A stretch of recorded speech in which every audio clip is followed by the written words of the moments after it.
aritmética. Os números específicos que a gente está obtendo, que a gente está simulando, os valores y, eles às vezes são maiores do que esse valor teórico aqui, que é aproximadamente igual à média aritmética, se você tirar muitos números, né? Às vezes esse valor que você simula fica menor do que esse valor esperado. A gente espera, e nós estamos imaginando que esse y, sendo um valor aleatório, ele oscila em torno desse valor E de y. E ele oscila em torno desse valor por quanto? Bom, quem mede isso é o desvio padrão. Então, o desvio padrão, ele é um valor teórico também, igual o valor esperado aqui, como um valor esperado, ele é também teórico, e ele mede o quanto os valores oscilam em torno de E de y. Então, sigma, que é o dp, o desvio padrão, ele é igual à raiz quadrada dessa outra quantidade, que é a variância, e que a gente precisa definir. Então, o desvio padrão, que é a medida interessante de desvio, ela está associada com a variância. Então, a gente vai precisar definir essa variância. Vamos só pensar no E de y no caso discretos, relembrar aqui, no caso discretos, você tem um conjunto de valores possíveis e probabilidades associadas, você mistura essas duas listas, a lista de valores possíveis e a lista de probabilidades associadas, fazendo essa média ponderada dos valores possíveis. Perceba que isso aqui é um valor teórico. Essa lista de valores possíveis são todos os valores possíveis e todas as probabilidades. Isso não é uma amostra desses dados de valores, né? Não é uma amostra aleatória. Na amostra aleatória, alguns desses valores possíveis, mas com pequena probabilidade, podem não aparecer. Então, na hora que você tirar uma média aritmética, alguns desses valores podem não aparecer na lista de valores que você simula. No entanto, se você tem a especificação da variável aleatória, essa lista toda, completa, está disponível. Por exemplo, essa lista pode ter infinitos números. A distribuição de Poisson coloca valores em todos os números naturais. Então, a lista de valores possíveis aqui é infinita. E você não pode, evidentemente, garantir que você vai ter infinitos números se você faz uma simulação com um algoritmo qualquer. Então, o E de y é esse valor teórico. Os pesos são essas probabilidades associadas com cada valor, eles são maiores que ou igual a zero, somam 1. E de y geralmente nem é um desses valores possíveis, porque ele é uma média desses números, ele é um valor teórico. Não precisa de dados estatísticos para ser calculado. É diferente da média aritmética usando os dados estatísticos. Se é assim, o que é o E de y em cada um desses casos aqui? Você tem as seguintes opções, são essas que estão aqui embaixo. Um desses caras aí tem um valor esperado de 5, o outro tem um valor de 6,67, o outro tem um valor de 0,53 e o outro tem um valor de 3,33. Então, começando, esse camarada que está aqui nessa posição 1, qual que é o valor esperado dele, dado que a lista de possibilidades são essas que estão aqui embaixo, são esses números que estão aqui embaixo.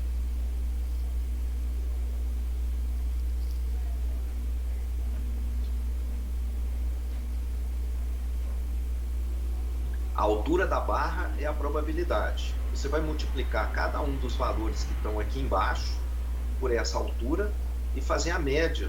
Ou seja, você pode olhar esse cara aqui como o peso que você está dando para o valor 10. Os valores possíveis aqui dessa variável discreta é 0, 1, 2, 3, 4, até 10. Qual que é o valor esperado dessa variável se você tem essa chance maior de tirar o 10, uma chance um pouquinho menor de tirar o 9 e tirar o 0, o 1, tem as menores probabilidades possíveis. Evidentemente, nesse caso, os valores tipicamente são valores grandes. Os valores que em geral vão sair são esses. Se você fizer uma média ponderada, então, desses números pelo peso que está aqui, vai sair um número em torno dessa região aqui. E o número, na verdade, vai ter que ser o 6,67, o maior dos 4 aqui disponíveis. E esse daqui? O que está na posição 1, 2. Esse aí, pelo menos, raciocínio vai sair pro lado da esquerda, né? Então deve ser o 3,33. Tem a outra opção aqui, que é o 0,53. Por que não esse? Que é menor ainda. Podia Porque ser, tem uma né? Sim, sem distribuição. muita intuição. É por causa dessa posição aqui. Se você olhar para esse cara aqui, de novo, esses pesos têm que somar 1. E o que esse aqui está dizendo nessa distribuição é que os valores muito mais prováveis de sair é o 0, o 1, o 2, e daí para frente quase não tem chance de sair o 3, o 4, não dá nem para ver se é exatamente 0 ou não.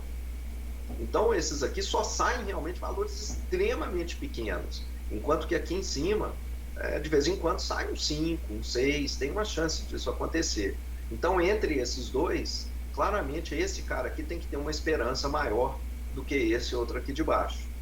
Então, dado que as opções só são essas aqui, a menor esperança é essa daqui, 0,53. A segunda menor é esse que está aqui, é um 3,33. A maior de todas é essa daqui, 6,67. E essa que é totalmente uniforme seria exatamente na metade do intervalo aqui, mas o intervalo, como ele vai de 0 até 10, né? Ele tem um comprimento aqui, a média dele é 6,67, porque são, na verdade, os valores, não é intervalo, desculpe, né? São os pontos discretos, 0, 1, 2. Então, no final, o valor é 6,67. Mas não seria 5? Desculpe, é 5, é exatamente o ponto central aqui. 5, 6,67 é esse primeiro aqui. Mas, professor, esse caso 3 aí deveria ser menor que 5, não? 5, na verdade, é uma aproximação, né? Porque, na verdade, tem o 0 também ocorrendo com uma probabilidade parecida. Mas, bom, depois você faz a conta. Vai ser 5, vai ser exatamente 5, tá? Então vai ser 1 vezes 1 ponto... Vai ser, porque tem... Quantos números tem aqui? Tem 11 números. 11 números. Então vai ser 1 vezes 1 sobre 11, mais 2 vezes 1 sobre 11. Depois vocês dão uma olhada nisso. Eu acho que deve ser 5. Será que eu coloquei isso aqui sem pensar direito? Talvez eu tenha pensado... Chequem isso. Acho que é 5 mesmo. Hein? Eu acho que é 5 mesmo. Depois vocês chequem isso e verifiquem. Mas eu imagino que aqui é 5 mesmo. Mas pode ser que eu tenha errado. Se eu tiver errado, só... Mas o fato é que entre esse e esse daqui, esse aqui tem um valor esperado menor do que esse daqui. Ok, então aqui estão as respostas. P3, eu não sei porque que eu coloquei P. Porque P aqui, eu coloquei isso aqui como P. É a probabilidade 1, a distribuição de probabilidade 2. Isso aqui devia ser, na verdade, o valor esperado, né? É isso aqui, não P. É isso aqui. Ficou ruim aqui, foi correria de fazer esses slides. E no caso contínuo, de y no caso contínuo, é essa integral. De novo, é cada valor possível multiplicado agora pela função densidade de probabilidade. A gente sabe que qualquer valor numa variável contínua, ele tem probabilidade 0 de ser escolhido. Tem essa coisa meio paradoxal aí no caso contínuo. E essas densidades, ela atribui, na verdade, probabilidade para os intervalos. Intervalos é que tem uma probabilidade maior que 0. Então, como é que a gente conecta essa quantidade teórica que está aqui, essa conta que você faz, se eu te der a função densidade e o intervalo no qual ela está atribuindo, né, essas duas listas, como é que isso aqui está relacionado com a situação empírica? Por exemplo, se você estiver simulando essa variável no computador, qual que é a relação entre elas? Bom, na verdade, a gente vai poder ver que essa daqui é só uma versão contínua do caso discreto, é a mesma coisa, a gente pode raciocinar exatamente do mesmo jeito. Imagina que você quebra todo o eixo real, o eixo dos números reais, da reta real, em pequenos pedacinhos, em pequenos intervalozinhos de comprimento delta, esse deltão aqui. E eles estão centrados nesses valores aqui, y-2, y-1, y0, y1. Não é em 1, em 2, não. É centrado num primeiro número, num segundo número. Os intervalos estão ficando pequenininhos. Os intervalos são pequenos. Então, se você tem um bin pequenininho, qual que é esse símbolo aqui, né? Se você pegar esse pedaço aqui, eu estou integrando na reta inteira. Mas vamos fazer essa integral só em um bin, em um pedacinho da reta só, em um segmentozinho pequenininho, que é o bin, o iésimo bin. Então, a integral dessa função aqui, isso é a mesma coisa que aproximar, né? Como o bin é bem pequenininho, você calcula a função no meio do intervalo, que dá isso daqui, é o meio do intervalo, vezes o comprimento do intervalo, delta.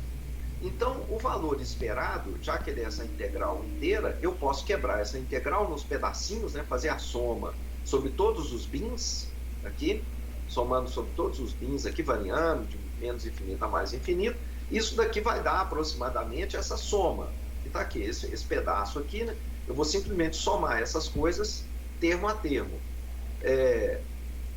O que dá isso daqui? Bom, esse pedaço aqui, a densidade vezes o delta, isso é exatamente uma aproximação para a probabilidade da variável aleatória cair dentro do bin. Aquela aproximação que a gente fez do histograma, né, da densidade do histograma. Como é que você vê, como é que você consegue enxergar a densidade olhando para o histograma. Então, esse pedacinho final aqui é a mesma coisa que essa probabilidade. Então, você vê que o valor esperado teórico, no caso contínuo, que é essa integral aqui, ele fica cada vez mais próximo, inclusive, né, se o delta vai ficando muito pequenininho, dessa soma. E essa soma é exatamente o que seria uma variável, a esperança de uma variável discreta, que só assume os valores centrais do bin, vezes a probabilidade de cair no bin. Então, essa fórmula que está aqui é só uma versão contínua do caso discreto. Isso aqui era para desenhar no quadro, mas não tem quadro. Então, vamos fazer o mesmo raciocínio aqui. Se você imaginar, então, você faz o seguinte. Essa densidade ela é contínua. Mas imagina quebrar esse intervalo em pedacinhos bem pequenininhos e cada um dos pequenos pedacinhos aqui, a chance dele você selecionar esse valorzinho que você quebrou numa grade fininha, esse eixo, a chance é proporcional a essa altura aqui. É um valor proporcional a essa altura. Seria essa altura vezes o pedacinho, o deltinha do intervalo aqui embaixo no eixo horizontal que você pegou. Então, raciocinando assim, de novo, sem fazer nenhuma conta, olha para essas distribuições que estão aqui em cima e eu estou afirmando que elas têm essas esperanças aqui. E aí você tem que fazer aquele jogo que a gente aprende a fazer lá, minha filha de 9 anos está fazendo, conecte as duas coisas, os valores possíveis com esses 4 valores com essas curvas aqui, qual que é qual.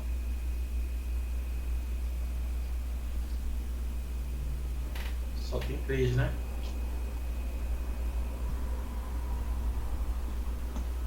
Acho que são 4.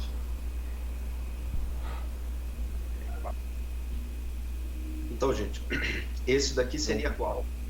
Deve ser o 5, né? 5. É 5, 5. Esse é o 5, é bem simétrico aqui em torno dessa posição central, que é 5. Então, ele dá a chance maior o 5 é um dos que tem mais chance, né? Um valor próximo, os números próximos de 5 são os que têm mais chance. E ela decai de maneira bem simétrica em torno desse 5. Então, isso aqui deve ser o 5. E essa outra aqui? O raciocínio é o mesmo, né? Então, o que a gente tem que fazer é olhar para o ponto central aqui e ver. Ele está se afastando desse ponto central de maneira mais ou menos simétrica, então ele deve ser o 8. Então, a gente já eliminou o 8 e o 5. Faltam agora o 4 e o 1.8. Então, dessas duas aqui, uma delas é 4 e a outra é 1.8. Se você estiver simulando dados vindos dessa densidade de probabilidade, qual que é o valor esperado para ela? Se você estivesse simulando dados dessa distribuição de probabilidade aqui, que só tem valores no intervalo de 2 até 6, qual é o valor esperado para essa daqui? Bom, como só que sobraram 1.8 e 4, é 4? Isso, é 4 e 1.8. Então, então não é difícil de descobrir, né? Primeiro porque essa daqui ela não pode ser 1.8, né? Não tem condição de ser 1.8. 1.8 nem tem chance de ser nada no intervalo de 0 a 2, tem chance de ser escolhido. A densidade aqui é 0, tá vendo? A altura aqui é 0. Então, essa daqui, e por causa da simetria, a mesma coisa, 4 é o ponto central, você vai tirar valores dentro desse intervalo, nenhum deles tem mais chance de ser escolhido. Em média, esses números vão estar oscilando em torno de 4, esses números aleatórios que você vai simular. Então, 4, o valor esperado dessa densidade é 4. Essa daqui, qual que é o valor esperado se você fizesse a conta matemática integral e tal, dado que são essas opções, o valor esperado vai ser 1,8. Essa já é um pouco mais difícil, né? Quer dizer, 1,8 é um pouquinho menor que 2. Está dizendo que o valor esperado é esse daqui. É porque a densidade aqui ela não é simétrica, então é mais difícil de enxergar. Ela não é um valor muito jogado para cá, nem um valor muito jogado para cá. Por aqui que está a massa toda de probabilidade.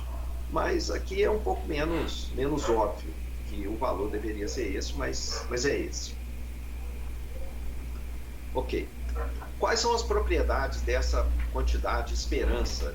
Lembrando sempre, a esperança ela é interpretada empiricamente, aproximadamente a média aritmética, se a gente simular muitos dados da variável, mas ela é um valor teórico que mistura as duas listas de probabilidades e de valores possíveis. Vamos imaginar, isso aqui é uma conta, uma coisa que a gente vai fazer o tempo todo. Você vai criar índices, você vai fazer componentes principais, tudo isso está associado com propriedades da esperança e da variância de variáveis aleatórias. Variáveis latentes, resumos, sempre essas propriedades vão aparecer o tempo inteiro. A gente vai querer fazer operações com uma variável criando novas variáveis. Por exemplo, você tem uma variável, aqui devia ser o contrário, você tem uma variável x e você cria uma nova variável y, misturando, pegando o x, multiplicando por essa constante b e somando essa outra constante a. Por exemplo, você está medindo a temperatura aleatória de um lugar qualquer em grau centígrado, em graus Celsius. E aí você suponha que o valor esperado nessa região, nesse local que você está medindo a temperatura, ele seja em média, né? O valor esperado é 28 graus. Às vezes fica um pouco acima, às vezes um pouco abaixo, mas esse é o valor esperado. Agora vamos chamar de f a variável aleatória que mede a mesma temperatura, só que numa escala diferente, em graus Fahrenheit. É claro que C e F estão relacionados, a gente tem a fórmula de passar de uma para outra. Então está aqui. Então, se você mediu a temperatura aleatória em graus centígrados, a temperatura aleatória em graus Fahrenheit, você simplesmente substitui aqui, você faz um plugin aqui da variável, do número que você achou, e encontra o F que está aqui. Então, o valor que você espera para o F deve ser associado com o valor que você espera para o C. E qual que é a associação entre essas duas coisas? O valor que você espera para o F, quer dizer, para essa quantidade, e o valor que você espera para o C. É fácil. O valor esperado do F, você pode trabalhar com esse operador aqui, esperança, ele é linear com essas quantidades aqui, com essas constantes. Esse valor esperado, ele passa aqui para dentro, essa constante vem aqui para fora, essa outra 9,5 também fica aqui, e fica simplesmente a esperança de C.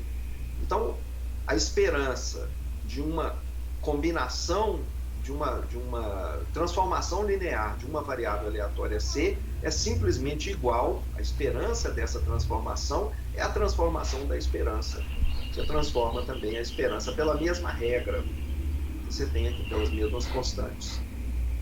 Então, no caso geral, né, se você tem uma variável que é uma transformação linear de outra variável x, as esperanças das variáveis estão associadas. Gente, aqui eu troquei toda hora, eu estou trocando o x e o y aqui, viu? Vocês desculpem aí, tem hora aparece x de um lado e y do outro, droga.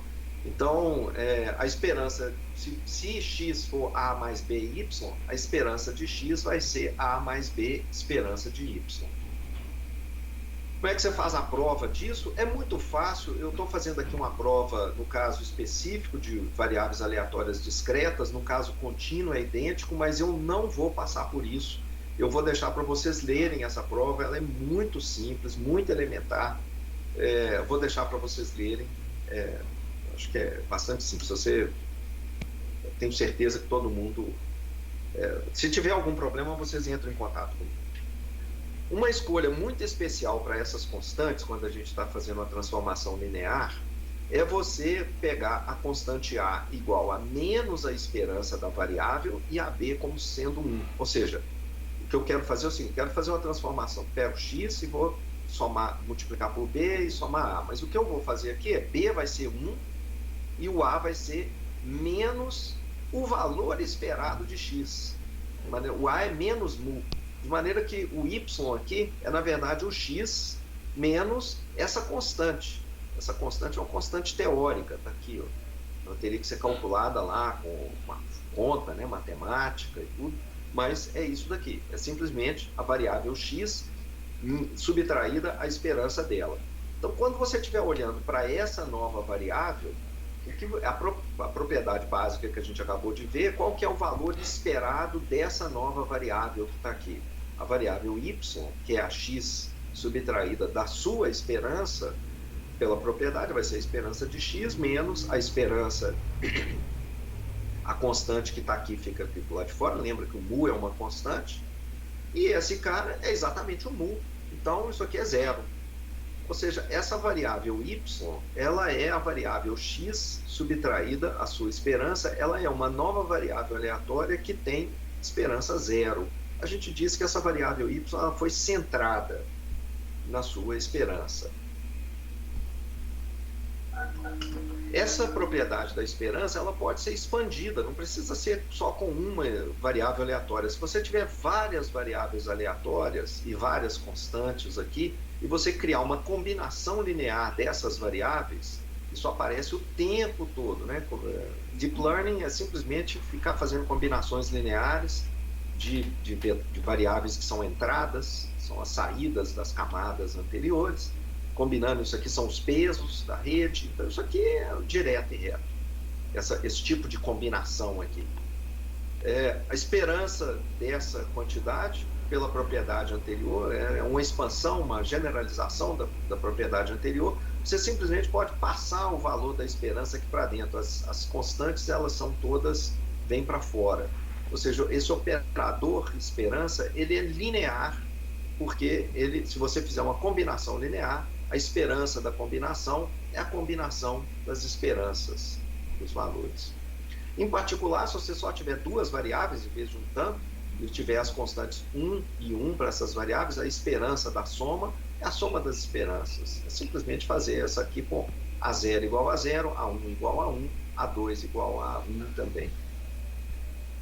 De novo, tem um caso particular que a gente vai fazer para duas variáveis aleatórias apenas, só um caso do E mais esperança de x mais y, mas dá para ver que esse caso geral aqui, a demonstração segue as mesmas linhas. Eu não vou, de novo, não vou fazer esse detalhamento aqui, vou deixar para você ler. Então, a gente viu essa propriedade da esperança, tem uma outra propriedade que, assim, vamos supor que a variável aleatória x ela seja um valor constante. Isso é uma situação extrema, meio absurda, assim, para todo valor, todo resultado do experimento, a variável aleatória assume o mesmo valor, que é uma constante c. De certa maneira, na verdade, ela não é variável. Para qualquer que seja o resultado do experimento, a meguinha, o x é sempre a mesma coisa, o mesmo valor c.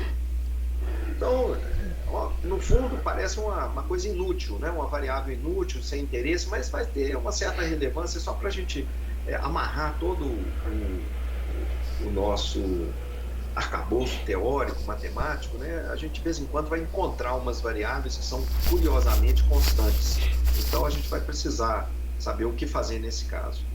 Então, esse é um caso particular muito simples, né? Se x é uma variável, nesse caso, x é uma variável discreta que só tem um valor possível, que é c.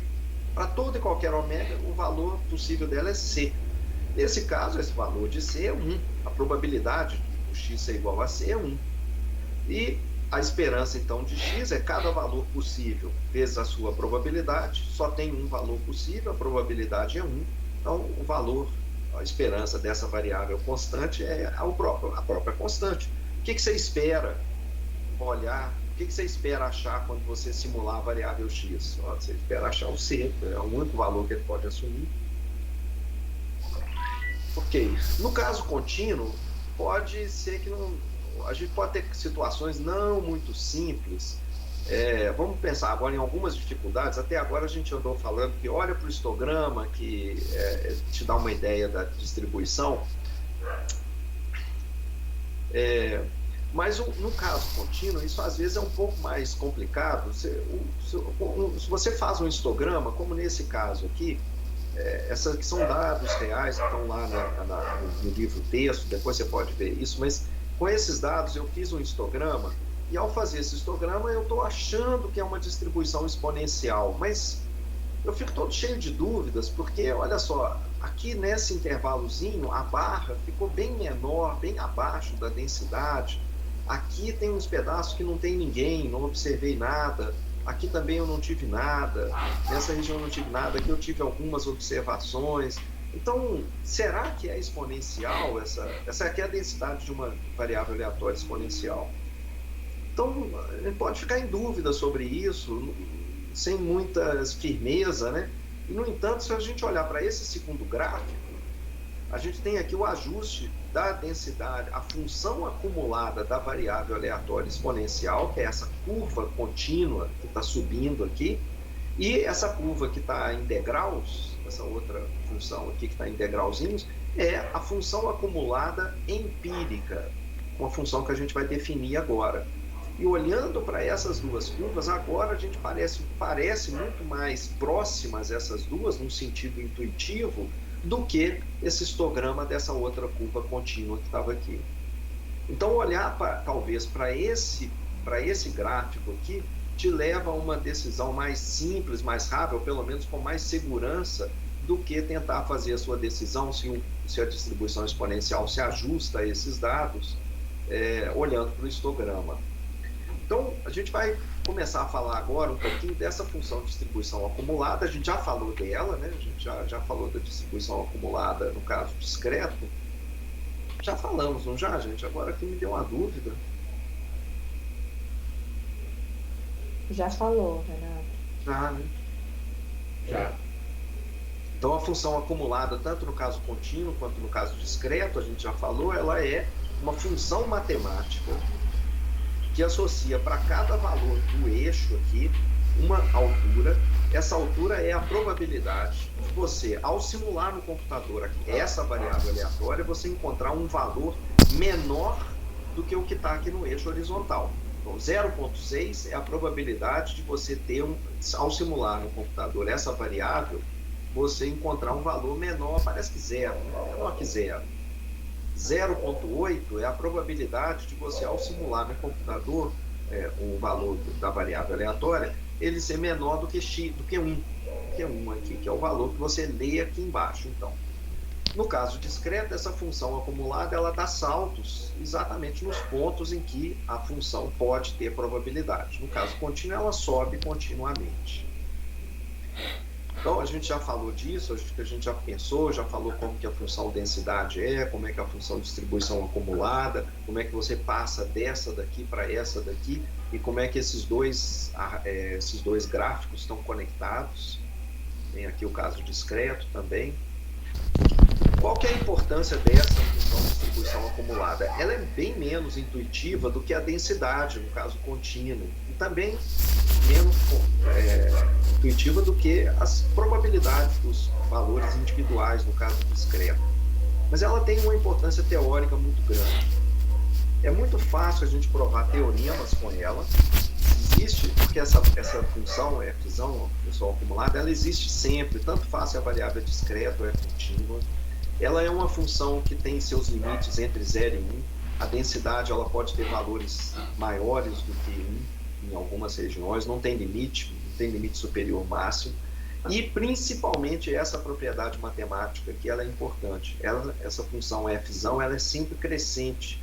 E isso faz com que a gente consiga usar essa propriedade em várias demonstrações importantes. Além disso, ela tem importância prática. Bom, e serve essa função, a gente vai ver agora, ela serve para a gente calcular uma distância entre distribuições de probabilidade. Medir distâncias entre distribuições e não entre números. Ela tem uma importância prática porque ela aparece em alguns testes, em algumas técnicas de análise. Então vamos ver desses testes, dessas técnicas aqui agora. Para isso, eu vou definir agora uma função associada com a amostra que a gente tem, a função de distribuição acumulada empírica. O empírico está aqui em letras maiúsculas porque se refere aos dados da experiência que a gente está fazendo. Então, vamos supor que você fez lá de simulação, coletou dados e obteve esses números aqui, a amostra de dados que você tem. Você ordena esses números agora e consegue calcular uma nova função que não é aquela função teórica baseada na distribuição de probabilidade, é uma função baseada única e exclusivamente na amostra dos dados. Essa função f chapéu de y, aqui no ponto y, n, que é o tamanho da amostra, é o número de dados que você tem na sua amostra que são menores ou iguais a y dividido pelo total da amostra. Ou seja, a proporção dos dados que você tem na amostra que são menores ou iguais a y. Isso aqui é uma função de y. Então vamos pensar que o y está aqui no eixo horizontal. Tá? Aqui agora eu já chamei de x. É um tempo de vida aqui, por exemplo. Então eu tenho uma amostra de indivíduos que eu estou acompanhando num experimento médico e eu vi o tempo de vida de todos esses indivíduos. E aí essa amostra, eu ordenei esses dados da amostra e agora eu me pergunto qual que é a proporção dos indivíduos da minha amostra que viveram mais do que 100 dias a partir do momento inicial. Então, você pode vir aqui e olhar aqui. Então, mais ou menos 90% dos indivíduos viveram menos, o tempo de vida deles foi menor ou igual a 100 dias. Se você perguntar por 50, que é outro valor aqui, é um outro y agora, você está perguntando qual que é a proporção dos dados que são menores ou iguais a 50 dias. Então, você vem aqui e olha, a proporção dos dados que foram menores do que que viveram menos do que 50 dias é 0,70. Então, um número relativamente, mais ou menos 70, 70 e poucos. Então, essa função, ela dá saltos exatamente nos pontos da amostra que você tem. Quando você entra você ordenou os pontos aqui embaixo, você vem simplesmente acumulando esses pontos e acumulando no sentido de proporção, entre 0 e 1, então. E aí, o que tem essa função aqui? Para que a gente usa isso? Na verdade, foi aquilo que eu usei aqui naquele primeiro resultado aqui atrás, exatamente essa função em degraus aqui, é essa função de distribuição acumulada empírica. O que a gente vai fazer agora? Essa função ela é calculada com os dados da amostra. Eu vou comparar essa distribuição com a distribuição teórica que eu tenho para um certo modelo de dados.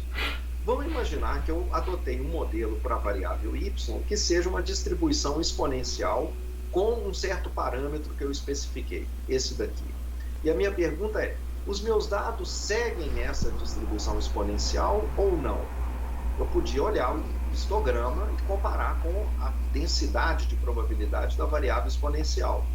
Mas outra maneira que a gente prefere fazer é calcular a distribuição teórica dessa variável, desse modelo da variável exponencial, e com base na amostra, e somente na amostra, a gente constrói a distribuição acumulada empírica e a gente verifica se uma é parecida com a outra.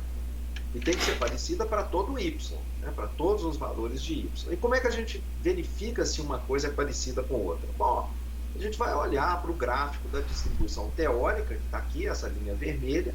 Aqui está o gráfico da distribuição que eu obtive com os meus dados da minha amostra. E eu tenho que, de alguma maneira, medir a distância entre essas duas curvas. Como é que eu posso fazer isso? Bom, eu tenho posso pensar em várias maneiras. Por exemplo, posso pensar na área entre as duas curvas. Posso pensar na distância que tem entre a curva vermelha e a curva azul ao longo dessa direção horizontal. Posso pensar também na distância que tem entre a curva vermelha e a curva azul ao longo da distância vertical aqui entre as duas. E a gente, em uma das coisas que apareceram e que foram importantes, que a gente conseguiu obter resultados muito legais, foi quando a gente olhou para essa distância entre as duas curvas ao longo dessa direção vertical. Como eu quero uma distância entre as duas curvas, eu tenho que olhar em algum lugar, quer dizer, olha, a distância vertical entre a vermelha e a azul é pequenininha aqui nessa parte. Para esse ponto X aqui, essa distância é mínima, bem pequena. Aqui foi um pouco maior. Aqui foi onde essa distância foi a máxima. É exatamente isso que eu faço. Eu percorro esse eixo aqui embaixo, buscando aquele ponto no eixo aonde essa distância aqui é a maior de todas. Ou seja, eu olho para a diferença entre a minha curva empírica, baseada nos meus dados, e a curva teórica, olho isso em valor absoluto, tanto faz quem está em cima, quem está embaixo, e vou procurar no eixo, ao longo do eixo aqui dos valores possíveis. Toda hora eu estou trocando, gente, olha X, olha Y, acho que deve estar dando para todo mundo entender. Eu busco aquele ponto aonde essa distância é máxima. Qual é, quer dizer, o DN, na verdade, não é um ponto onde é máximo. Eu vou buscar o valor máximo dessa diferença. Eu vou percorrer esse eixo. Isso que está aqui é uma função do ponto Y que a gente está olhando, do ponto aqui embaixo. Essa distância é pequena aqui, é média aqui, é grande aqui, foi a maior de todas. É exatamente isso. Você vai percorrer, buscar o valor máximo dessa quantidade. Eu vou chamar isso de DN. D por causa de distância, discrepância, diferença entre as duas funções. E a ideia é, se o DN for próximo de zero, então o modelo ajustado, o modelo adotado, né, o exponencial, ele se ajusta bem aos dados. E a pergunta aqui é como é que a gente sabe se o DN está próximo de zero ou não? Como é que a gente vai fazer isso? Porque provavelmente nunca vai ser exatamente zero. Essa, nem pode ser, né? A função exponencial é essa função contínua. A função baseada nos dados é uma função toda de degraus, assim, ué, que vai dando saltos nos valores que você tem, nos valores da amostra. Então essas duas funções nunca são idênticas. Não pode ser, tem uma diferença entre elas em algum lugar. O Kolmogorov estudou o comportamento dessa quantidade aqui. Isso aqui é uma métrica, uma maneira de medir uma distância entre uma função aplicada, né, baseada nos dados, e essa função teórica aqui, a função vermelha. Então, eu estou gerando dados aqui, que eu não estou lembrando qual que é a distribuição, mas estou gerando dados de alguma distribuição, está com certeza lá no livro, está explicado, e eu estou olhando para essa quantidade. A primeira coisa que a gente tem que pensar para tentar descobrir se isso aqui é pequeno ou não, é atentar para um fato super importante, muito importante mesmo. É que essa quantidade, essa função que está aparecendo, essa função escada aqui em azul, ela é uma função aleatória. A função é aleatória, não é uma variável aleatória, não é um número aleatório. A função inteira, a curva, é aleatória. E como é que essa curva aleatória se comporta? Bom, primeiro, vamos ver o que acontece com essa curva quando eu aumento o tamanho da amostra. Aqui eu tenho uma amostra de 20 números, e está aqui a curva que foi gerada, a curva em degraus. Aqui eu estou tirando outra amostra da mesma distribuição com 20 números. Não fica igual, porque são amostras diferentes. Aqui estão as duas curvas, estou colocando as duas juntas agora para você ver realmente que são diferentes. Aqui, na verdade, eu estou fazendo agora 10 curvas, porque eu peguei 10 amostras, cada amostra de tamanho 20, para tentar ter uma ideia da flutuação, da variabilidade dessa quantidade aqui. Eu sei que na prática eu vou ter uma amostra apenas uma dessas linhas aqui, mas ao comparar a distância entre a minha função teórica, que nunca muda, que é teórica, e o que eu vou obter dos meus dados, eu preciso ter uma ideia do que eu posso esperar para essa diferença aqui, aleatoriamente, pelo fato de que as amostras variam, né? A outra coisa que eu vou olhar, que eu preciso considerar, é o seguinte: vamos supor que f de y é realmente o valor verdadeiro, o modelo verdadeiro. Nesse caso, é uma gaussiana com média 0 e variância 1. Eu sei disso porque sou eu que estou gerando esses dados. Então, eu estou gerando dados dessa gaussiana aqui. E vou fazer o cálculo dessa quantidade, pegando os meus dados que eu gerar, com a função acumulada de uma gaussiana, que eu sei quem que é. Eu tenho isso no computador, essa função aqui. O que acontece com essa quantidade dn? Bom, uma das coisas que acontece é esse dn vai para zero se eu aumento o tamanho da amostra. Garantidamente. Essa distância aqui vai ficando cada vez menor à medida que eu vou tirando mais dados da amostra. Então, se eu tiver um n igual a 20, eu tenho uma certa distância, ela pode até ser pequena, grande, etc., né? Mas vai variar por um certo valor. Quando eu aumento o tamanho da amostra, a minha curva pontilhada, minha curva degrau, ela fica mais próxima da curva vermelha. Embora vai oscilar. Se eu tirar outra amostra de tamanho 100, o valor dessa quantidade aqui vai ser diferente, mas provavelmente pequeno, não muito grande, não muito diferente do que é para essa amostra de tamanho 100 que eu peguei aqui. Estou pegando agora uma amostra de tamanho 200, uma amostra de tamanho 500, e observa que ela agora está muito parecida. E isso é um resultado matemático. Essa quantidade de N aqui, isso aqui vai flutuar. Mas você pode provar que quando o N cresce, essa quantidade, com certeza, embora seja uma quantidade aleatória, ela vai eventualmente convergir para uma variável constante. Constante igual a zero. Uma variável aleatória constante com valor constante igual a zero. Bom, nem sempre eu vou ter o valor verdadeiro. E quando essa f de y não for o valor verdadeiro, o que acontece? Bom, estou pegando aqui, ó, eu estou usando e gerando meus dados com uma normal 0,1. Mas eu vou tentar, o meu modelo é que os dados vêm de uma normal, de uma gaussiana com média 0 e variância 1. Mas, na verdade, eu estou gerando dados no computador com uma gaussiana com um valor esperado um pouco diferente. Só um pouquinho, não muito. De 0 para 0,3. E aqui o outro parâmetro da gaussiana continua igual, 1. O que acontece com esse dn aqui? O dn converge para um valor que é maior, estritamente maior que 0. Quando o tamanho da amostra cresce, essa quantidade aqui ela tem um certo afastamento. À medida que você vai aumentando o tamanho da amostra, essa curva preta, né, que é a curva pontilhada, a curva aleatória, ela começa a ficar mais ou menos constante, igual a um certo valor, e existe uma separação nítida entre a curva preta e a curva vermelha. Então, realmente, essa DN aqui, se você tiver com o modelo errado, e você tiver uma quantidade de dados grande, isso daqui não vai para zero. A gente sabe disso. Então, o que a gente descobriu? Que se o f de y é o modelo verdadeiro, essa quantidade de dn, se você tiver a sorte de estar exatamente usando o modelo verdadeiro, essa dn vai para zero. Se você não tiver com o modelo verdadeiro, que está gerando os dados, essa dn vai para um valor que não é zero, que é maior que zero. Mas a gente continua com o problema. Quão próximo de zero é essa dn? Quando que eu posso aceitar o modelo teórico f de y? Porque, afinal de contas, eu não tenho um n infinito, eu tenho um valor.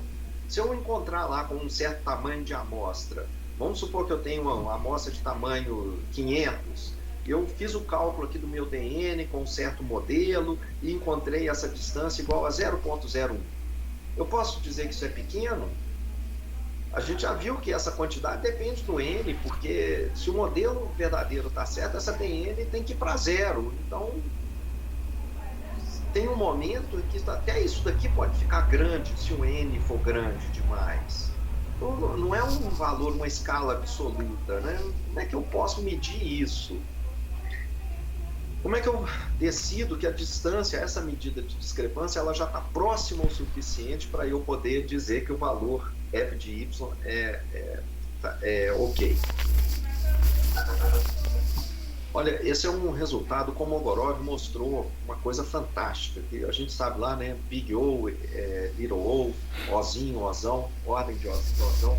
Esse DN, ele não é uma sequência de números, é uma sequência aleatória, e, no entanto, ela é da ordem grande de 1 sobre a raiz de n. Isso é uma coisa bem teórica aqui, que você não precisa memorizar, não tem, assim, só para quem quiser depois, mais tarde, aprender mais sobre isso.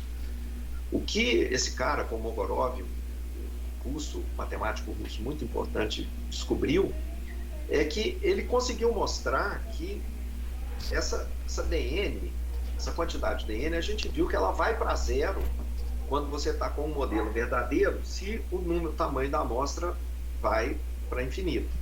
Mas mais do que isso, ele não só mostrou que ela vai para zero, como ele descobriu com que rapidez ele decresce em direção a zero. Ele descobriu que, se você, por exemplo, pegar o dn e multiplicar por n, que é o tamanho da amostra, isso aqui, na verdade, explode, vai para mais infinito, degenera.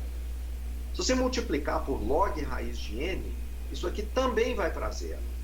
Na verdade, então você está dizendo que o dn vai para zero, ele vai a uma rapidez maior do que 1 sobre n, mas não a raiz log de n. Ele descobriu que se você multiplicar por raiz de n, ele não vai para zero. Então, essa é a rapidez com que o dn está decrescendo. Ele está decrescendo com raiz de n. Essa é a rapidez do decrescimento. Nem vai para zero, nem explode. O que acontece nesse caso? Ele vai para uma constante? Não. Raiz de n vezes dn fica aleatoriamente estabilizado.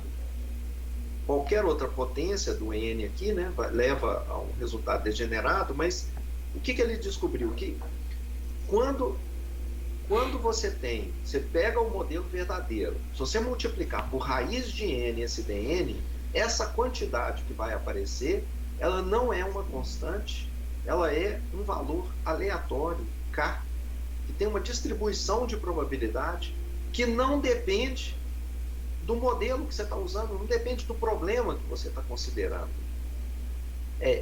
Por isso que está em maiúsculo aqui, não é só o fato de que isso daqui converge para uma distribuição K, é que essa distribuição K não depende do problema que a gente está tratando, não depende se o modelo verdadeiro é uma gaussiana, ou uma exponencial, ou uma uniforme, ou uma Poisson, ou o que você quiser.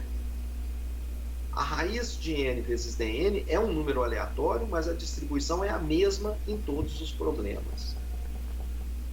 Então, a gente vai aprender quem é essa variável k. Então, a gente vai saber como que essa quantidade aqui ela pode variar se o modelo for o modelo verdadeiro. Se você tiver com o modelo verdadeiro, você vai saber qual que é a faixa de valores que dn multiplicado por raiz de n pode cair.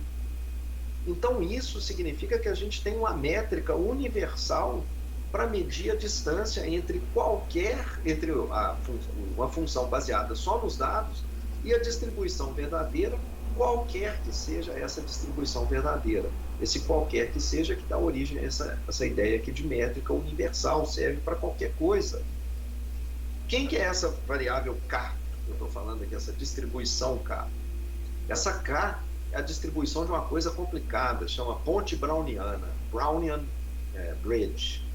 Vem lá do movimento browniano, uma coisa que o Einstein, em 1905, ganhou o prêmio Nobel dele em função de um paper ligado ao movimento browniano, de partículas líquidos, suspensos, etc.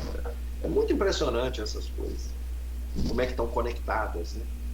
A densidade dessa distribuição ela é dada por uma fórmula horrorosa, essa daqui, uma série matemática. Então você pode imaginar como é que o sujeito conseguiu descobrir não só que esse negócio tem essas propriedades, quando que ele vai para zero, quando que vai para o infinito, mas que isso daqui estabiliza em torno de uma distribuição e, mais do que isso, descobriu quem é a distribuição, e a distribuição é essa coisa complicada aqui. Kolmogorov é um gênio, realmente o sujeito é muito impressionante. Depois vocês olham na Wikipedia um pouco sobre a história desse sujeito.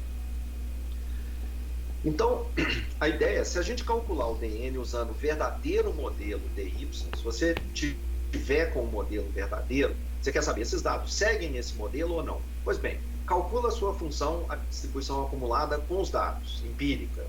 Calcula a distância dn, usando aquele máximo, né, o ponto de maior separação entre as duas. Multiplica por raiz de n, então o tamanho dos dados que você tem, da amostra que você tem. E aí, esse número que está aqui, ele tem que estar entre 0,8 e 1,8, 0,4 e 1,8, qualquer que seja o f de y. Por quê? Porque essa distribuição f, a densidade da variável k, que é a densidade dessa quantidade, aproximadamente a densidade dessa quantidade aqui, quando n é grande, é essa curva aqui. Essa curva que está aqui é a densidade, é essa f de x aqui. Então, essa f de x, ela tem essa densidade. Como é que eu calculei isso? Isso é uma série infinita, né? Na verdade, essa série, como ela é uma série infinita, ela depois de um certo instante, ela fica praticamente zero, os termos dessa série. Então, eu peguei os dados fiz essa conta aqui, até ver que os números eles já estavam praticamente desprezíveis, estavam praticamente abaixo do limite de precisão da máquina. Daí para frente eu ignorei o resto da série, e é essa curva que a gente tem. Então, se você olhar, essa curva está dizendo que essa quantidade, se você calcular a distância entre as duas curvas e multiplicar por raiz de n, qualquer que seja o modelo verdadeiro que pode estar por trás, essa curva ela devia ter essa densidade, ou seja, ela tinha que estar mais ou menos entre 1,8, mais ou menos por aqui. Dificilmente seria um valor maior do que 1,8 e dificilmente passaria aqui de 0,4, que está aqui embaixo. A área que está para cá é praticamente zero.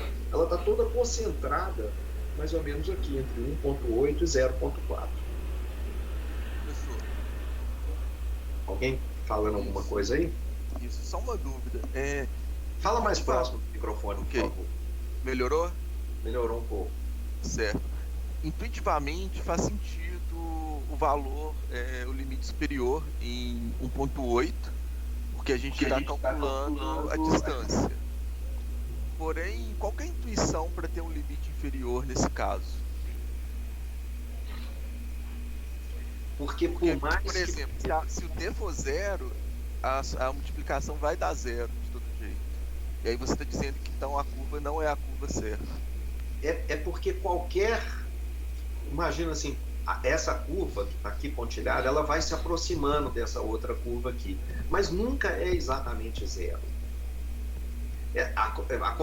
Essa distância que está aqui, essa distância, ela vai para zero. Ela realmente vai para zero. Mas ela não... Quer dizer, vamos supor, a partir do 500, vamos supor que você está lá simulando os seus dados no computador. Você está dizendo que a partir de 500, n igual a 500, essa distância aqui é zero? Ou quando você percorrer isso aqui, você vai achar um lugarzinho em que tem uma distância mínima entre as duas. Então, essa distância, ela vai ficando próxima de zero, mas em qualquer instanciação, em qualquer realização específica, ela não é exatamente zero.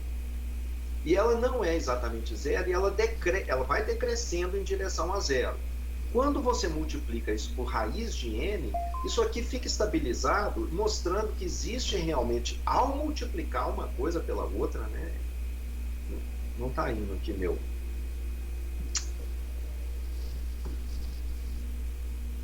Travou. Ao multiplicar uma coisa pela outra, Ah, não, porque eu estou no... eu estou no último slide, desculpa. Ao multiplicar... eu estava achando que eu estava lá atrás. Ao multiplicar uma coisa pela outra, o dn, que vai para zero por raiz de n, aí você tem essa faixa de valores aqui, indicando exatamente que o dn nunca é exatamente zero. Vai ficando muito próximo de zero. Tanto é que você tem que multiplicar aqui por um fator de blow-up, né, de zoom cada vez maior. A raiz de n cresce com n. Não sei se ficou claro o que eu estou falando. Depois reflete Ficou sobre claro, isso. mas eu acho que talvez a coisa seja um pouco mais teórica para falar por que nunca fica abaixo de 0,4. Não. Fica abaixo de 0,4. Essa densidade não é zero aqui, não. Ela não é exatamente zero aqui, não. Isso aqui, se você jogar um x aqui, isso aqui tem... Para qualquer x aqui positivo, se você jogar, isso aqui é alguma coisa. Só que, sei lá, se for 10 a menos 16, como é que você vai enxergar 10 a menos 8 aqui? Isso aqui é meio.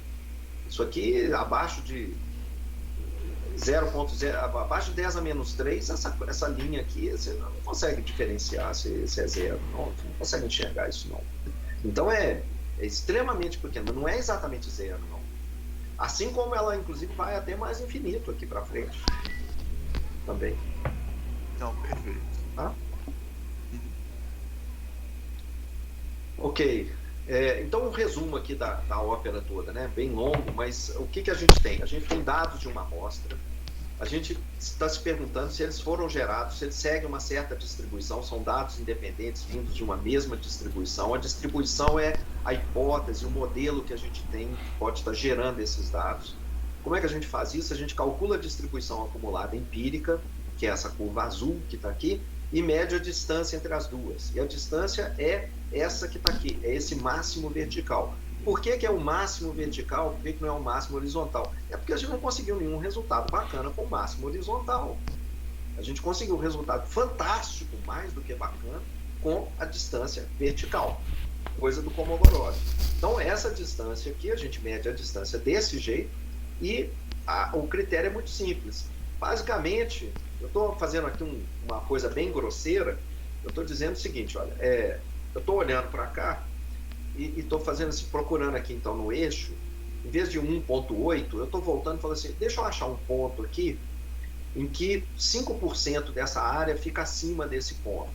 É o ponto 1.36. Se você vier aqui é 1.25, 1.36 é por aqui. A gente tem que lembrar aqui que eu usei essa faixa, isso aqui é zero, tá? Então tem um espaçozinho em branco aqui, ó. Tá? Isso aqui não é área de a probabilidade, a densidade aqui já é praticamente encostada no eixo horizontal. Então 1.36 é por aqui. Então essa área que está acima desse ponto 1.36 é 5% da área total.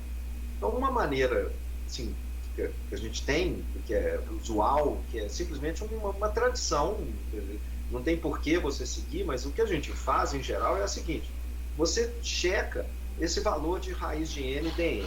Se ele foi maior do que esse ponto de corte, como a chance disso acontecer é relativamente pequena, a gente fala o seguinte: se ele foi maior, é porque provavelmente o dn está grande, a distância está grande, e aí a distância está grande demais. A distância não devia ser maior do que 1.36. Se ficar maior do que 1.36, o modelo não é o modelo verdadeiro. O modelo que você está pensando não é o modelo que os dados estão seguindo. Se ficar abaixo, ok, então você aceita o modelo como sendo um possível modelo que está gerando os dados, ou pelo menos uma boa aproximação para o modelo que está gerando os dados, para a distribuição que gera os dados.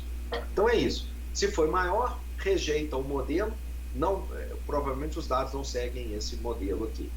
Se for menor, pode seguir em frente com o modelo, porque essa aproximação aqui ela está pequena o suficiente, está razoável.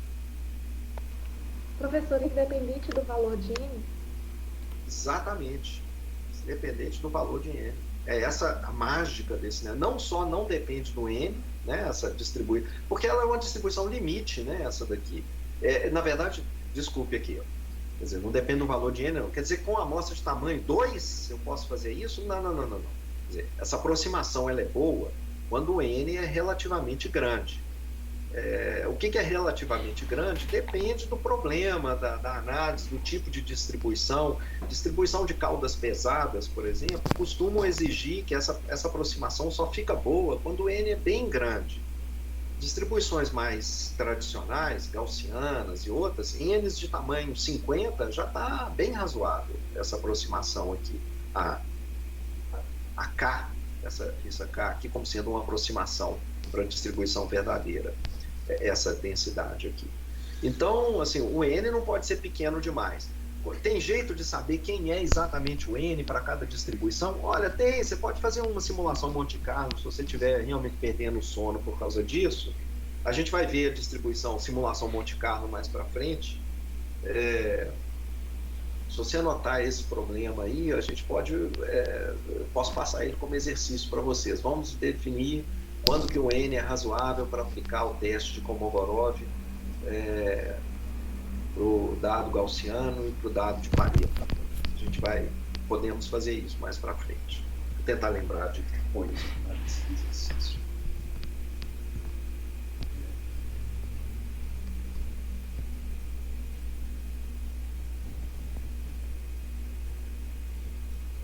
Ok.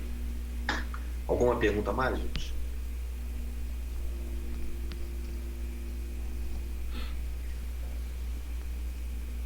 Então, deixa eu passar para o próximo tópico, que são duas coisas, na verdade, que a gente até vem falando assim, de maneira, às vezes, meio informal aqui e ali ao longo do curso. Deixa eu formalizar um pouco. Nós vimos o conceito de eventos independentes. Dois eventos, A e B, ambos contidos no espaço amostral, eles são independentes se essa propriedade é válida, se a probabilidade da interseção é o produto das probabilidades. Ou, equivalentemente, se a probabilidade de A dado B é simplesmente P de A. A ocorrência de B não altera as chances de A. A gente estende esse conceito de independência para variáveis aleatórias, em vez de ficar apenas em eventos. É porque, na verdade, variável aleatória ela mexe com eventos também. Quando que duas variáveis, x e y, são variáveis independentes? Elas vão ser variáveis independentes se, quando eu te falar do valor que uma das variáveis assumiu, isso não consegue te ajudar e de maneira nenhuma não te informa nada sobre o valor que a variável x pode ter assumido. Vamos lembrar que as variáveis aleatórias são representações matemáticas das nossas colunas na matriz de dados. As linhas são os itens, os indivíduos, os elementos, né? As instâncias, e as colunas são as features, as variáveis. Vamos considerar algumas dessas colunas aqui. Vamos supor que a gente tem aqui as colunas 1, 2 e xk, que são as variáveis x1, x2, xk. A gente tem instâncias, então, dessas variáveis, que são as diferentes linhas. A gente está interessado nos valores dessas variáveis numa mesma linha da tabela de dados. Vamos lembrar, a linha da tabela de dados corresponde a um elemento do espaço amostral, um indivíduo, um item, um experimento que você fez, e nesse mesmo experimento, nesse indivíduo, a gente mede todas as variáveis. É por isso que a variável x1 está associada com a variável x2, porque elas se referem ao mesmo indivíduo que está por trás. Um exemplo aqui. Vamos imaginar que a gente está mostrando indivíduos de uma população humana e a gente está medindo o seguinte: o x1 é o nível de colesterol do indivíduo, colesterol ruim. X2 é um indicador binário de que ele é obeso, 0, 1 se ele é obeso ou não. X3 é um indicador binário de que ele é fumante. E X4 é um indicador binário de que o nome dele, o primeiro nome, começa com uma das letras de A até M, ou se começa de N até Z. É binário, né? 0, 1. Começa com uma letra, as primeiras letras do alfabeto. Então, intuitivamente, você pode esperar que as variáveis x1, x2 e x3, elas não são independentes umas das outras.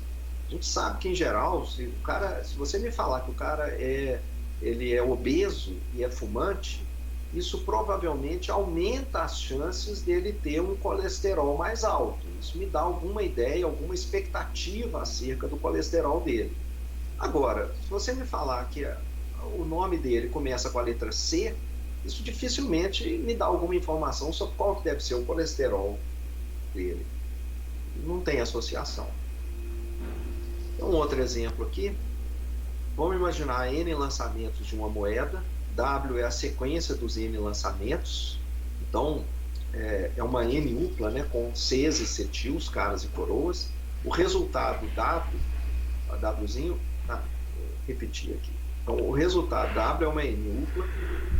E vamos chamar de x e de ômega uma variável binária indicando se o iésimo lançamento foi cara. Então, sobre a N upla específica que a gente está olhando, eu estou olhando o lançamento I da moeda. Ele foi cara ou se ele foi coroa. Como os lançamentos sucessivos não guardam qualquer relação com os resultados prévios ou futuro, pensando no problema físico da moeda, então, intuitivamente, você espera que as variáveis x1 associado com o primeiro lançamento, x2 associado com o segundo lançamento, etc., elas serão variáveis aleatórias independentes. Então, a nossa definição, finalmente, intuitivamente, qual que é a definição? A definição é a seguinte: você tem variáveis x1, x2, xn, que são variáveis medidas no mesmo espaço de probabilidade, ou seja, você está medindo isso aqui para um ômega, x2 no mesmo ômega, xn no mesmo ômega. As variáveis x1, x2, xn, elas são variáveis independentes por definição, se essa propriedade aqui for válida. Se a probabilidade da variável x1 cair dentro de uma certa região do eixo real, lembra que a variável é um valor numérico. Então, Então, se a variável x1 assumir valores numa região B, o x2 assumir valores numa possível outra região B2, o xn assumir no Bn, tudo isso simultaneamente, e a chance do x estar no B1 e o x2 está no B2 e o xn está no Bn, se a probabilidade de tudo isso acontecer simultaneamente foi igual à probabilidade, ao produto das probabilidades individuais, marginais, separadas. Quer dizer, a probabilidade da x1 estar no B1 olhando única e exclusivamente para x1, ignorando completamente os valores que a variável x2, x3, etc. tem, vezes a probabilidade da x2 estar no B2, ignorando o valor das demais variáveis. Então, se isso daqui for verdade, para todo e qualquer conjunto de B's que você colocar aqui, então as variáveis a gente diz que elas são independentes. Caso contrário, a gente diz que elas são dependentes. Então, de maneira assim ainda um pouco informal, essas variáveis elas são independentes se quaisquer eventos determinados por qualquer grupo de variáveis distintas formarem eventos independentes. Por exemplo, se as variáveis aleatórias são independentes, então os eventos x1 menor que, quer dizer, o conjunto dos ômegas, tais que o x1 de ômega é menor ou igual a 2, e o evento mesmo, lá atrás, A e B, formado pelo conjunto dos ômegas, tais que o x2 de ômega é maior que 4, se esses dois eventos são independentes. x1 maior que 4 e x2 maior que 4 são independentes também. Mesmo que o número 4 está aqui nos dois eventos, né? 4 e 4, a gente só está dizendo que se a variável x1 é independente da x2, x1 ser maior que 4 não faz com que a chance do x2 ser maior que 4 fique maior ou menor. Esse outro aqui também serão eventos independentes. Então, se as variáveis são independentes, então qualquer grupamento de variáveis distintas, né, disjuntas aqui que você fizer, eventos que você formar desse jeito, todos eles serão eventos independentes. Então, a definição é um pouco diferente, né? Lá atrás, os eventos independentes, você fixa dois eventos e você testa se eles são independentes ou não. Para uma variável ser independente da outra, o que você está afirmando, se você afirma que duas variáveis são independentes, o que você está afirmando é que um número enorme de eventos são independentes de outro número enorme de eventos.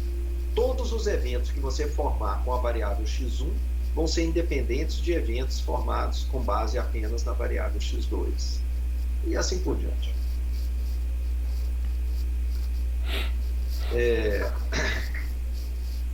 Alguém está fazendo alguma pergunta?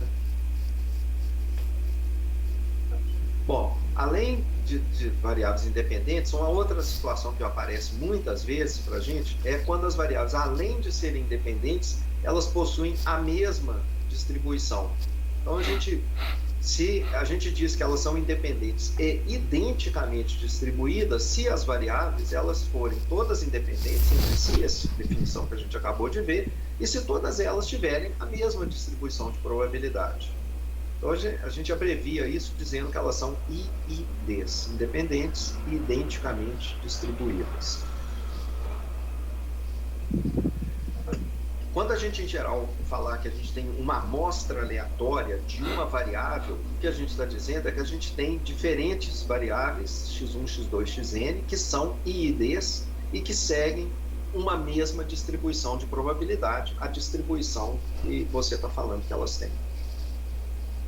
Então, a gente diz que quando você tem um vetor de variáveis, x1, x2, xn e IIDs, a gente diz que a gente tem uma amostra aleatória de uma certa variável x. Quem que é essa variável x? É a variável, ela tem a distribuição, que é a distribuição comum a todas essas aqui. Quando eu falar assim, eu tenho um vetor aleatório, uma amostra aleatória de gaussianas, o que eu estou dizendo é que eu tenho valores independentes vindos de uma mesma distribuição gaussiana por trás. Essa é a sua anotação. Como é que a gente sabe que duas variáveis, ou três, ou quatro, né, são independentes? Em princípio, a gente faz isso verificando a definição. Então, você teria que checar isso daqui, essa propriedade, né, essa distribuição dos dois juntos é igual ao produto para todo par de conjuntos B1 e B2. Na prática, tem duas maneiras mais simples: por suposição e verificando matematicamente.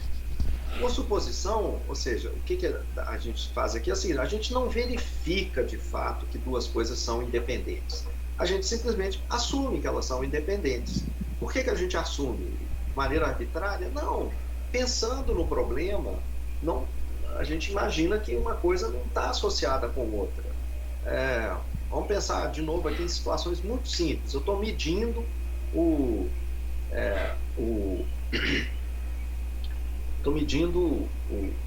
tempo de resposta de um indivíduo, pode ser. Eu estou pegando indivíduos aleatórios da UFMG, vou voltar para o exemplo mais idiota do mundo.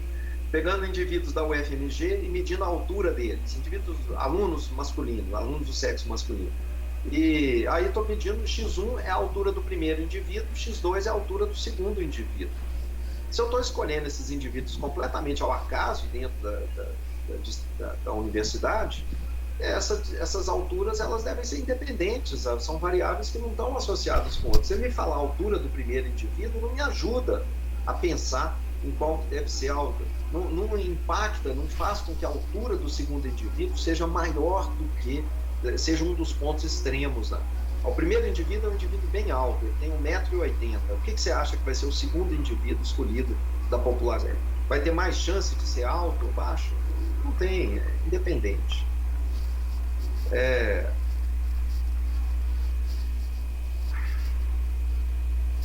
Ok. E a segunda é por dedução. Então, nesse caso, a probabilidade conjunta, essa daqui, ela tem que ser fornecida.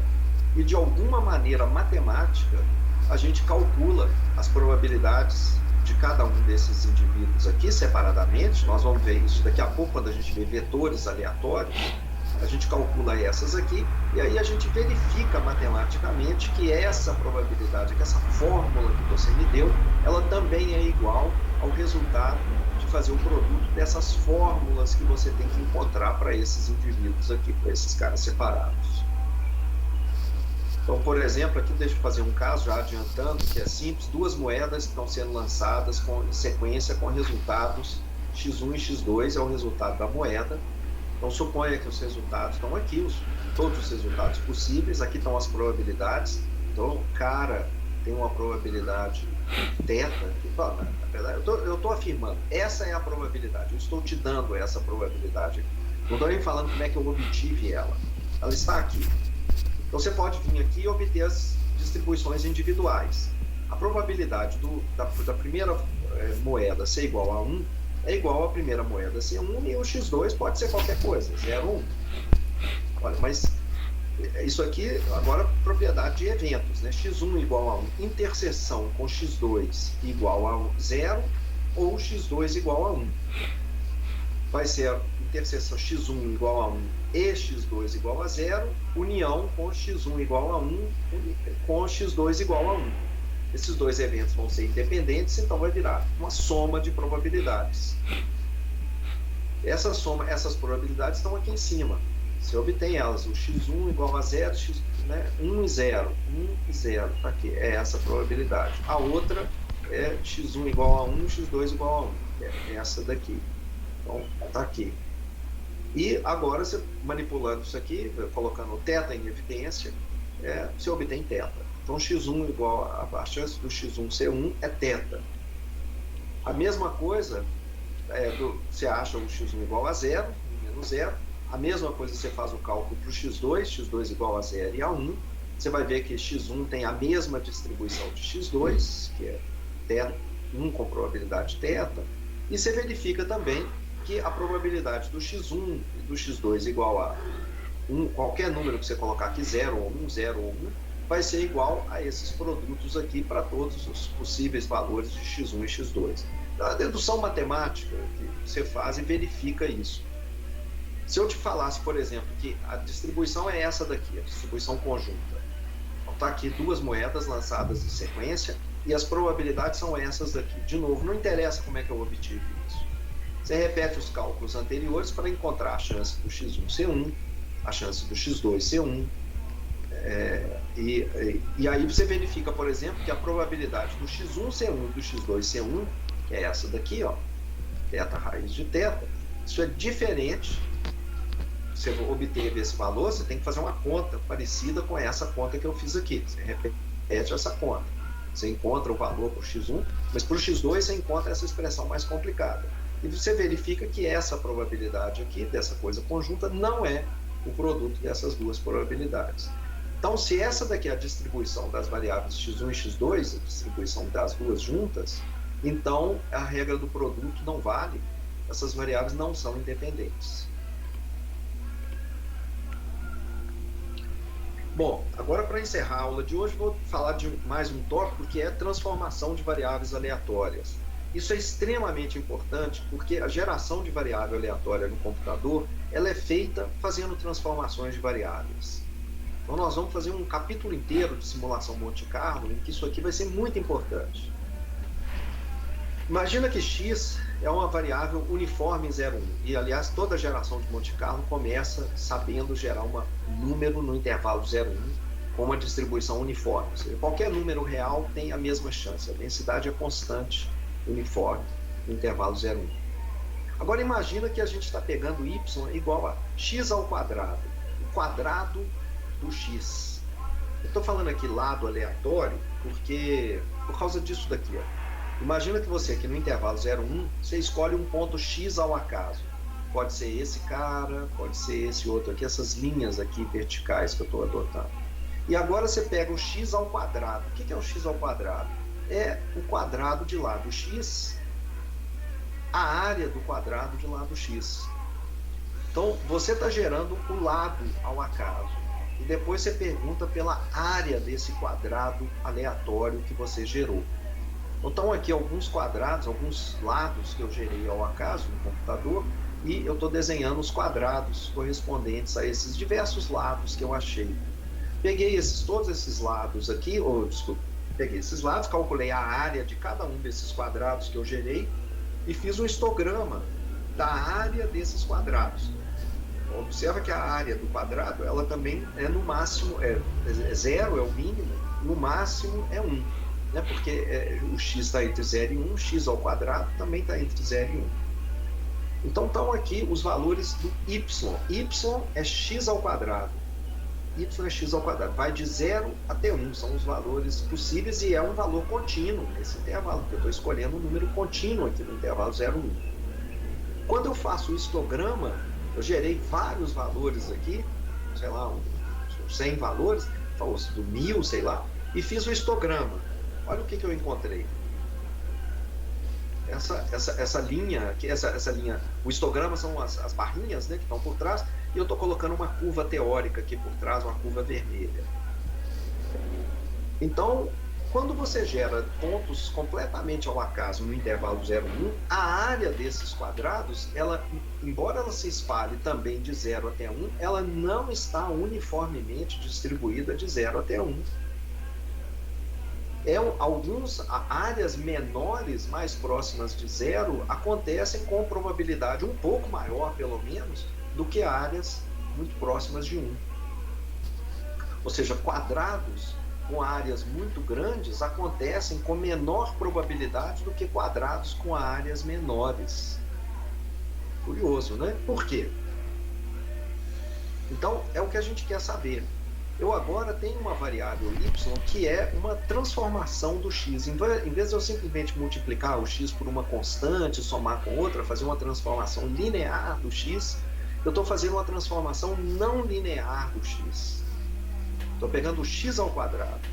E eu estou me perguntando, esse novo número aleatório que está aqui, que é aquele x transformado matematicamente pelo quadrado, qual que é a distribuição desse y? Se eu sei como é que o x está distribuído, o que eu posso dizer sobre a distribuição do y? Lembra, a variável aleatória são duas coisas, uma lista de valores possíveis e probabilidades associadas. Pelo experimento que a gente acabou de fazer no computador aqui, eu estou vendo que os valores possíveis de y estão entre 0 e 1. no mínimo 0 e 1 e é contínuo aqui dentro. E a lista de valores possíveis tem que ser a densidade de probabilidade. Parece que não é uma densidade uniforme. Aqui um outro problema antes da gente dar a solução. O seguro de vida, ele paga R$200 mil a beneficiários, esposa e filhos, no momento de morte de um indivíduo que tem hoje 30 anos. Imagina que a gente tem um mundo sem inflação. Não tem inflação. O indivíduo vai pagar um único valor, chamado de prêmio, agora, no instante em que ele está assinando esse contrato. Ele tem 30 anos agora e esse seguro de vida cobre ele até o final da vida dele. Porque todo mundo morre um dia, né? Então um dia ele vai morrer. Quando ele morrer, os beneficiários vão receber alguma coisa. Se por acaso todo mundo tiver morrido, tem um outro beneficiário, uma instituição de caridade que recebe o dinheiro. Então, a seguradora tem que pagar. Em algum momento vai pagar. Então ele vai pagar um único valor agora e num momento futuro incerto, não sei exatamente quando ele falecer, R$200 mil tem que ser pagos a esses beneficiários. Como não tem inflação, não existe inflação, R$200 mil no futuro compram as mesmas coisas que R$200 mil compram hoje. Então não tem inflação, a gente não tem que preocupar com isso. R$200 mil lá no futuro valem R$200 mil hoje também. Compra a mesma coisa, vale não, né? Compra a mesma coisa. A questão é, quanto que ele deveria pagar por esse prêmio? É óbvio que ele não vai pagar R$200 mil, né? Ele não quer pagar isso. Se a seguradora chegar e falar, olha, como eu tenho que te pagar R$200 mil lá na frente, os seus beneficiários, você me dá R$200 mil agora. Eu vou falar, não, então tchau, claro que não. Eu vou pegar esse meu dinheiro e vou colocar ele para render juros. Tem alguém que me paga por esse dinheiro aqui. Ou eu vou manter esse dinheiro debaixo do meu colchão, o dinheiro não perde o valor, né? Não tem inflação, então eu vou, por inflação, ele não perde valor, então eu vou pôr debaixo do colchão e pronto, eu não vou entregar dinheiro para vocês não, né? Ainda tem a burocracia de ter que pedir o dinheiro. Bom, quanto que tem que ser esse prêmio? Qual que é o valor justo para ele? Isso é um assunto super fascinante, é o fato do dinheiro ter valor no tempo, é o valor do amanhã.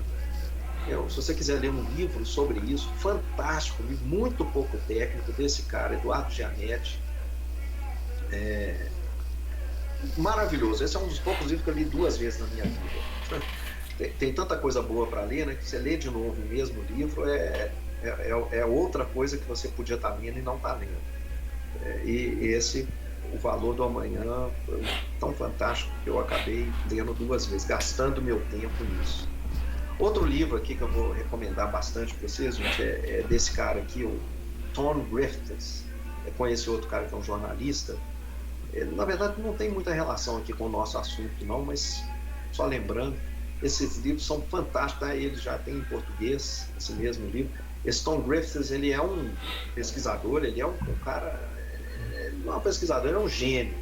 Ele é bem jovem, a cara dele aqui, ele é professor na Columbia University de psicologia e ciência cognitiva. Então, o que ele está fazendo aqui numa aula de ciência dos dados? Então, porque o cara é um gênio, ele escreve coisas sobre simulação Monte Carlo, sobre análise de dados de texto, sobre inteligência artificial. No fundo, ele trabalha com inteligência artificial, estatística bayesiana, machine learning. O cara, depois vocês olham a lista de publicações dele, é um negócio assim incrível, assim, só uma ideia bacana de inteligência artificial de hoje.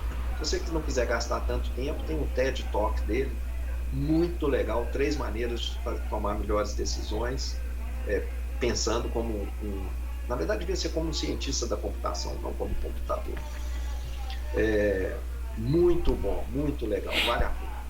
Então, voltando aqui, são as minhas 2 recomendações de livros aí para você ler durante a pandemia.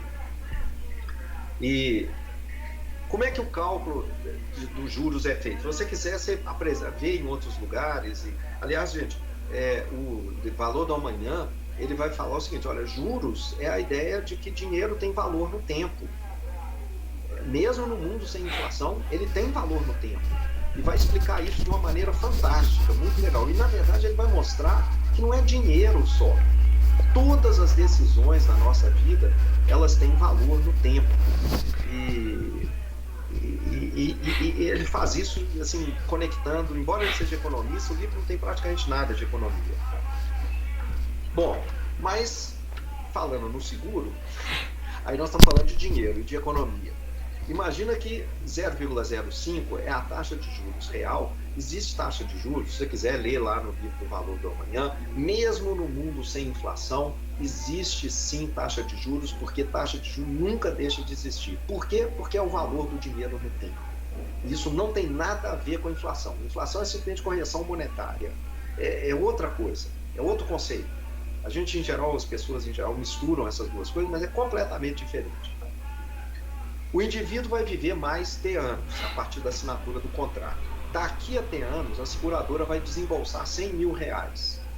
Tá? Provavelmente corrigido por inflação, mas no cálculo toda a seguradora ignora isso aqui. Isso aqui é bobagem, isso aqui ninguém usa isso aqui. Você vai corrigindo por inflação à medida que o tempo passa, mas o cálculo mesmo depende da taxa de juros real. Um cálculo financeiro básico mostra que o valor presente no instante de assinar o contrato, ele vai morrer daqui a T anos e eu não sei quanto que é T. Se eu soubesse quem é o T, o valor que ele devia me pagar pelo contrato é os R$100 mil que eu tenho que pagar no futuro, descontado no tempo. Isso aqui é o desconto no tempo, é o valor do tempo, o valor do amanhã. Isso aqui é a taxa de juros, 0,05. Então, o Y, o valor que ele tem que me pagar hoje é essa quantidade. Mas eu não sei quem é T. T é o tempo que ele vai viver, como é que eu vou saber isso? Então, o que ele deveria me pagar é uma variável aleatória, transformação não linear de outra variável aleatória, que é o tempo de vida desse cara. Então, como que eu calculo isso? Bom, eu não tenho T, eu não sei o valor de T, ele é aleatório, só vai ser instanciado em algum momento no futuro. Mas eu, como seguradora, tenho que cobrar alguma coisa agora.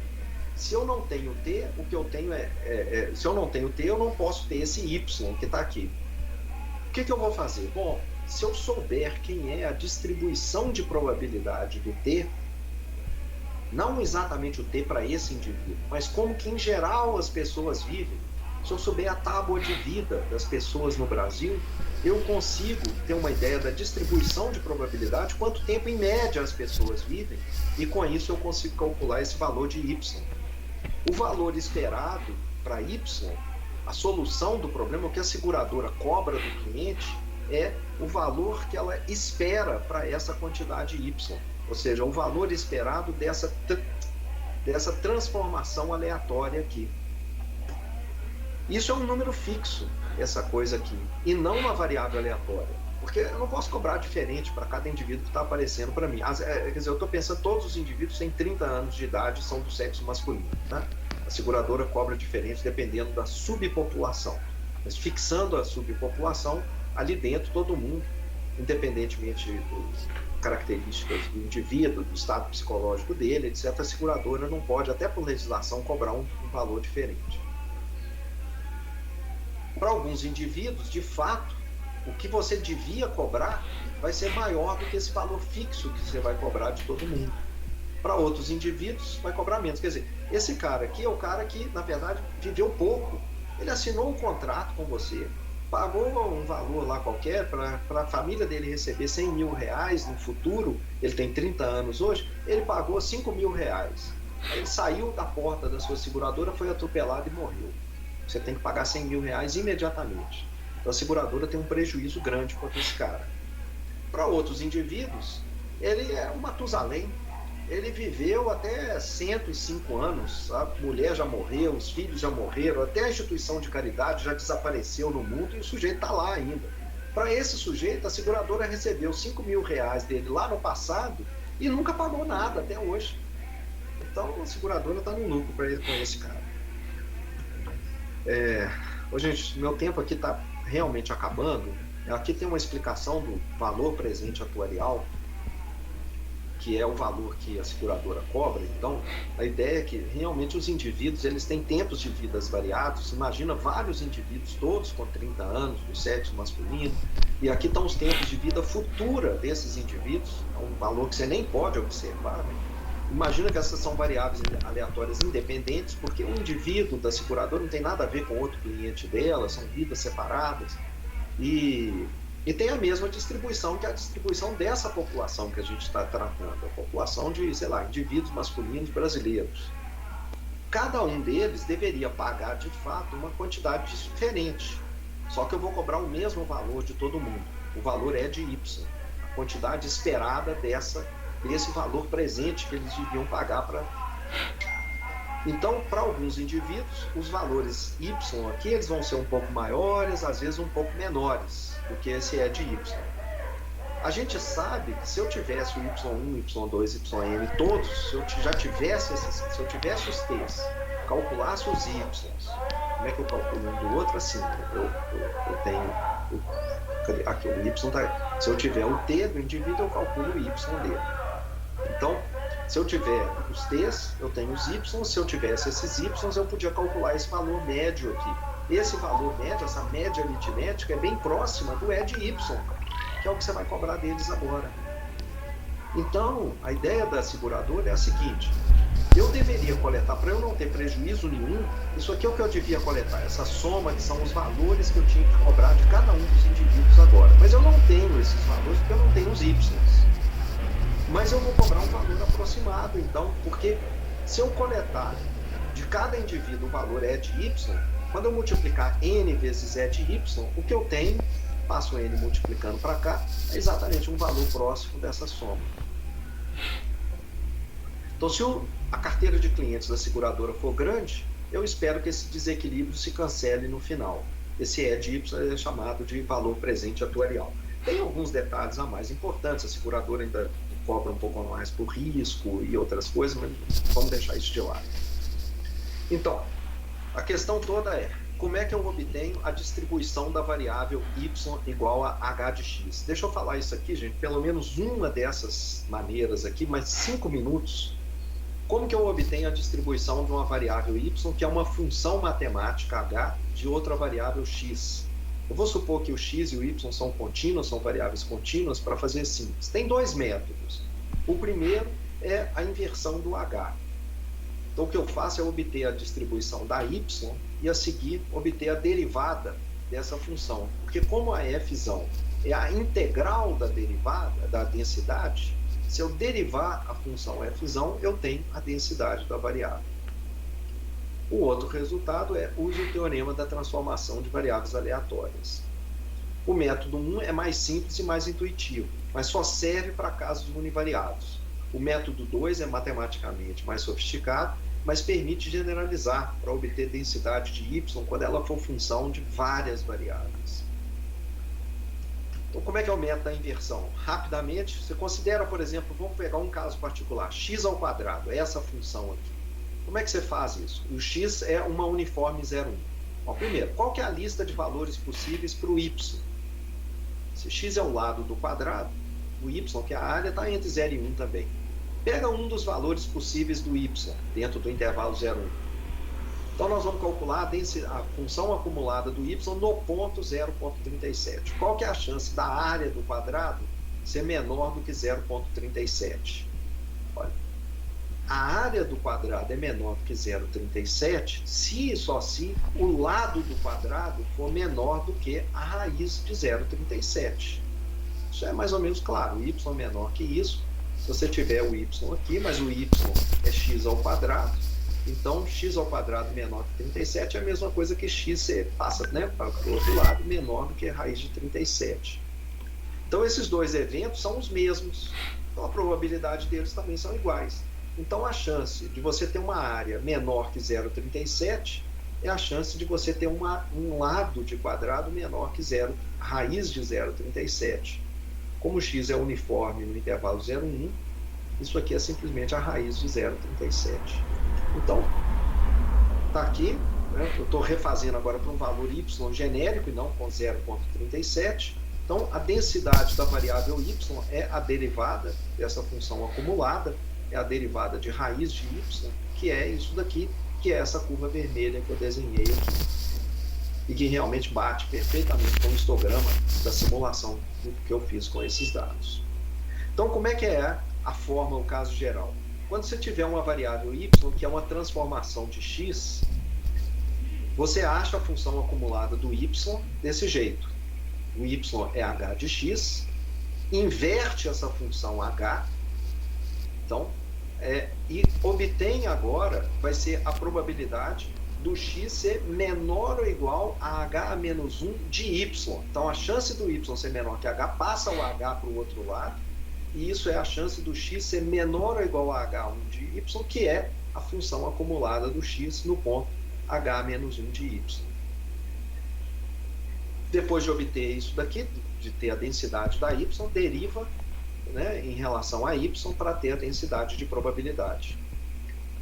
O teorema de transformação das variáveis aleatórias é esse teorema mais complicado. Eu não vou dar aí essa matéria, eu não vou fazer isso. Depois, se você quiser, você pode ler sobre isso. Essa é o teorema que pode ser generalizado para o caso multivariado. Nós não vamos ver isso daqui. Ok. Gente, então eu vou parar por aqui e a gente se vê agora na próxima aula, depois da prova. A prova vai ser, então, no sábado, a partir de 9 da manhã, até o final do dia, não lembro agora, se eu falei 5, 7 horas da noite, você vai ter bastante tempo. A prova vai ser elaborada para você fazer ela em 1h40.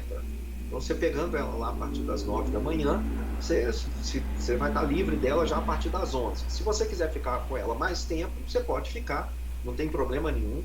Não são 2 horas a partir do momento em que você pegar, não, porque eu não tenho controle sobre isso. Tá? Então, vai estar lá a partir de 9, você pode ficar com ela o dia todo e só devolver lá no final do dia. Mas a prova vai ser elaborada para você fazer ela do começo ao fim, no máximo aí o tempo de aula, 1h40. Renato, Diga. a prova vai ser como uma atividade normal do Moodle para a gente submeter por lá? Sim, você vai submeter por lá. Eu tenho até que ver aqui, eu tô lendo aqui eu tô lendo aqui algumas coisas sobre como fazer a prova no Moodle. Tá aqui, tem um passo a passo aqui que eu estou estudando, que o Arbex mandou pra gente.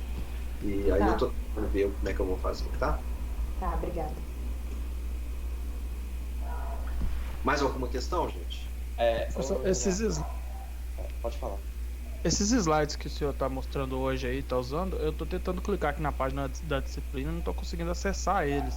Você poderia conferir, por favor, se está tendo acesso e se eu ver aqui que ele está dando certo? Tá, eu vejo sim, tá? Eu dou uma olhada. Eu ia pedir isso mesmo, para atualizar lá no site, como não teve como gravar a aula de hoje, parece, né? Mas se você puder atualizar lá no site com esses materiais já agora, para ficar mais fácil para a gente revisar depois.